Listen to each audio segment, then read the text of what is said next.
રાજકોટના યુવક સાથે નિકાહ કરનાર એ યુવતી જે અત્યારે પાકિસ્તાનમાં ફસાઈ ગઈ છે. ભારતના વિઝા ન મળતા 3 વર્ષથી આ યુવતી જે પાકિસ્તાનમાં અટવાઈ ગઈ છે.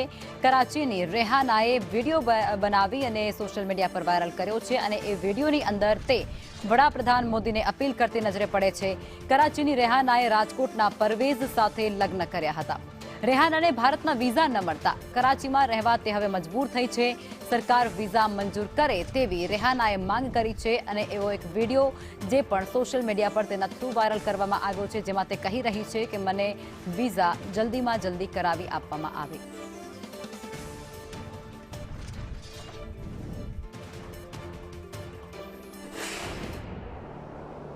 इंडिया और पाकिस्तान के बीच में जो मसला हुआ है, हमें बहुत अफसोस है इस चीज़ का, पर हमारा क्या कसूर है, मेरे बच्चों का क्या कसूर है. मुझे अभी इंडिया वापस जाना है. मुझे मेरे बच्चों, मेरे शोहर की ज़रूरत है, उन्हें मेरी ज़रूरत है. मुझे आप लोग के सपोर्ट की ज़रूरत है. प्लीज़ मुझे मेरे बच्चों से, मेरे शोहर से जुदा मत करें. मैं एक माँ हूँ, मुझे मेरे बच्चों की बहुत ज़रूरत है. मैं अपनी पाकिस्तान गवर्नमेंट से भी रिक्वेस्ट कर रही हूँ और इंडिया गवर्नमेंट से भी रिक्वेस्ट कर रही हूँ, प्लीज़ ये सब ऐसा मत करें. हमारा क्या कसूर है, मेरे बच्चों का क्या कसूर है. प्लीज़ मोदी जी मुझे वापस इंडिया बुला लीजिए. તો આ બનાવ જે રાજકોટનો સામે આવ્યો છે, રાજકોટની અંદર એક પુરુષ સાથે પરણેલી એ મહિલા જે પાકિસ્તાનમાં અટવાઈ ગઈ છે. છેલ્લા 3 વર્ષથી એ મહિલા ત્યાં પાકિસ્તાનની અંદર રહેવા માટે મજબૂર થઈ છે, કારણ કે ભારતના વિઝા તેને મળી નથી રહ્યા અને તે 3 વર્ષથી કરાચી વિસ્તારમાં અટવાયેલી છે.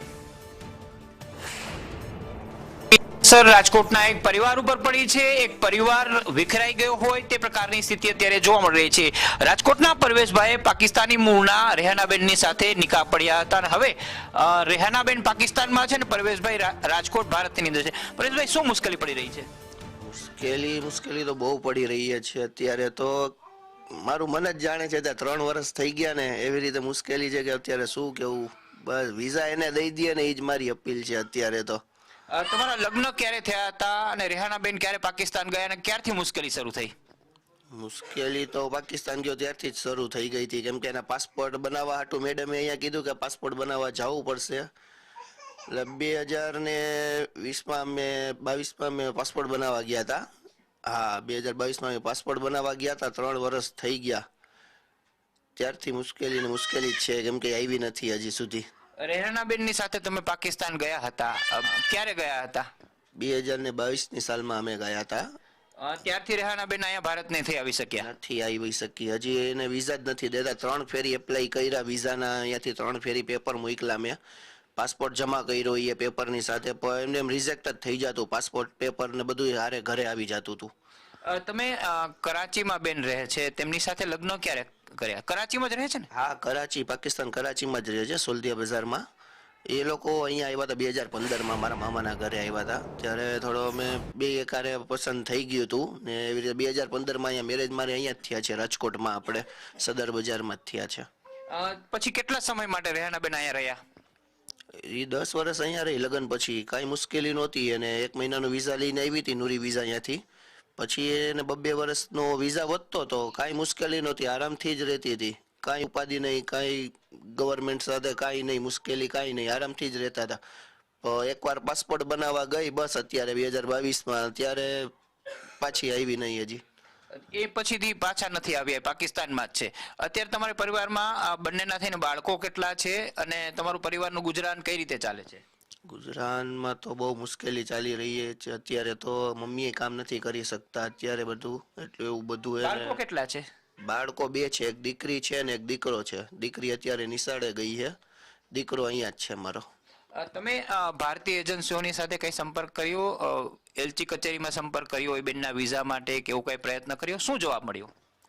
મેડમ પાસે ગયો તો બધે ટ્રાય તો બધે કરી. મેડમ એમ કહે છે કે અમારાથી કાંઈ કે થાય નહીં, કે તમે કે ઉપર વાત કરો, દિલ્હી જાઓ, એમ્બેસીમાં જાઓ, એવી રીતે વાત કરે. મેં એકવાર મેડમની વાત પણ સાંભળી. મેં કીધું વાંધો નહીં, હાલો દિલ્હી જઈ આવું. મેં કીધું અહીંયાથી કંઈ ન થતું હોય, હાઈ કમિશનમાં કાંઈ થઈ જાય ને વિઝા એને મળી જતું હોય છે, કાંઈક એવું પેપર મને લખીને આપે કે હું એને વોટ્સઅપ કરી થ્રુ આપી દઉં એને કંઈક પેપર, એની જરીએ વિઝા એને મળી જાય. ત્યાં ગયો તો ત્યાં તો મને એમ કહે છે કે અમારા હાથમાં કાંઈ ન હોય. તો હવે કેના હાથમાં હોય? દિલ્હી એમ્બેસી જ્યારે એમ કહે કે વિઝાનું કે અમારા હાથમાં નથી, કે તમે કે રાજકોટ જાઓ પાછા, એ કહે ત્યાંથી કે તમે પેપર મોકલો પાકિસ્તાન, એ કે તમારા જે ડોક્યુમેન્ટ જે થતા હોય, જે વિઝાના પ્રોસેસના જે પેપર થતા હોય એ તમે મોકલો પાકિસ્તાનમાં, ને એ બેન તમારી વાઈફ કે પાસપોર્ટની સાથે પેપર જમા કરાવે અને એને વિઝા લાગે. એ કે હવે તમારી શું માંગ છે? બેને વિડીયો તો જારી કર્યો છે કે મોદી સાહેબ વિઝા આપે, તમારી શું માંગ છે? મારી તો એ જ માંગ છે મોદી સાહેબને અને ગવર્મેન્ટને. ત્યાંની ગવર્મેન્ટ, પાકિસ્તાનની ગવર્મેન્ટ તો રાજી જ છે મોકલવા, મને તો એટલી ખબર છે. એ લોકો તો એમ જ કહે છે કે જાય તો વધારે સારું, કેમ કે અહીંયા મોંઘવારી બહુ છે અત્યારે. તો ત્યાં કોઈનું કાંઈ અત્યારે બસની, આપણી તો અહીંયા બસની વાત જ નથી રહેવાની અહીંયા, કે આપણે અહીંયા જઈને રહી શકીએ આપણે.